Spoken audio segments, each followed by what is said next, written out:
আছো আর আমিও ভালো আছি।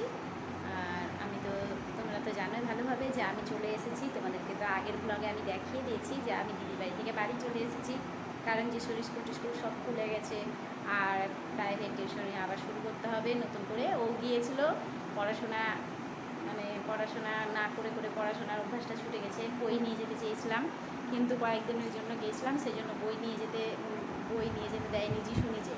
তো যাই হোক, আমি আর বই নিয়ে যাইনি, ওখানটায় মুখে মুখে পড়াগুলো পড়িয়েছিলাম, কিন্তু তবুও বাচ্চাদের মন বুঝতেই তো পারছো, ঘুরে এসে পড়াতে মন বসে না, তেমন আমাদের বড়োদেরও তাই।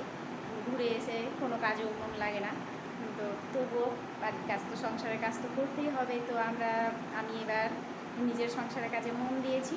তো চলো তাহলে দেখতে থাকো আমার কাজগুলো, আশা করি তোমাদের ভালো লাগবে। আজকে এখন থেকে ব্লগটা শুরু করলাম। এখন বাজছে এখন 11টা, যাই হোক কটা বাজছে, মানে এখনও সকালই আছে, সেই জন্য গুড মর্নিং বললাম আর কি। তো যাই হোক, তাহলে চলো শুরু করা যায় ব্লগটা।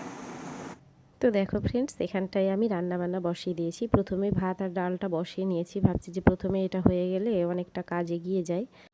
আর ডালটা মানে সিটি পড়ে গেল, দেখতেই পাবে। হ্যাঁ, এই তো সিটি পড়ে গেছে।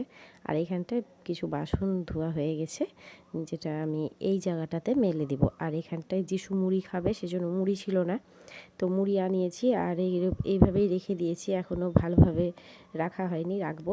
আর এখানটায় আমি সবজিগুলো কুটে নিয়েছি, পটল ভাজবো সেজন্য পটল কুটে নিয়েছি, আর মেশানো সবজি। আমি তার মধ্যে যিশুকেও মুড়িটা দিয়ে দিলাম খেতে। আর তারপরে দেখো, এখানটায় আমি জল নিয়ে নিয়েছি কলপারে এসে, কারণ বাড়ির কাজগুলো করতে হবে। আর আমাদের কলপারটা এরকম কালো কেন জানো? জলের আয়রনে। ব্লিচিং দিয়ে পরিষ্কার করা হয়, মাঝে মাঝে পরিষ্কার করা হয়, সব দিন তো হয়ে ওঠে না, তো মাঝে মাঝে পরিষ্কার করা হয়। আর এখানটা দেখো আমি নিয়ে নিয়েছি জল, কারণ কিছুদিন ছিলাম না, মনে হচ্ছে যে জায়গাটা একটু ধুলো ধুলো জমে গেছে, সেই জন্য এই সিঁড়িটা গোটাই ধুয়ে নিব। এটা হলো বাইরে যাওয়ার সিঁড়ি, তো সিঁড়িটা গোটাই ধুয়ে নিব। তো দেখো এখানটায় আমি এভাবে জল দিয়ে আর ঝাঁটা দিয়ে ঝাড় দিয়ে সিঁড়িটা ধুয়ে নিলাম, গোটা সিঁড়িটাই ধুয়ে নিব, দরজা খুলে বাইরেটুকু ধুয়ে নিব। তো এই ধোয়াটাতে, তো এইভাবে আমি কাজগুলো করে নিলাম। এইভাবে আমি প্রায় ধুয়েই নিই, মানে মাঝে মাঝে আর কি, সব দিন ধোয়া হয় না, মাঝে মাঝে ধুয়ে নিই।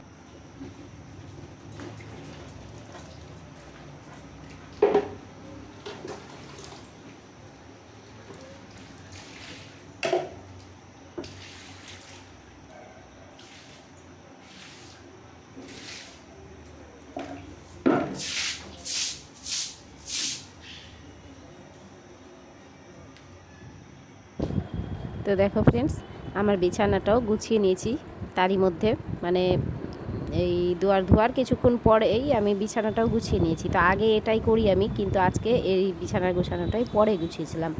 আর এখানটায় আমি রান্নাবান্নাগুলোও সেরে নিব, সেই জন্য আমি তার কিছুক্ষণ পরে আমি রান্নাবান্নার কাছে চলে আসলাম, যে রান্নাটা করে নিই। আর এখানটা আমার কিছু বাসন ছিল ধোয়া, সেগুলো আমি মানে ডাইনিংয়ের মধ্যেই এগুলো উপর করে দিয়েছি জলটা ঝরানোর জন্য, কারণ এখন আর আমি ছাদে যাই না, এতটাই রৌদ্র, ছাদে আর যাওয়া হয় না।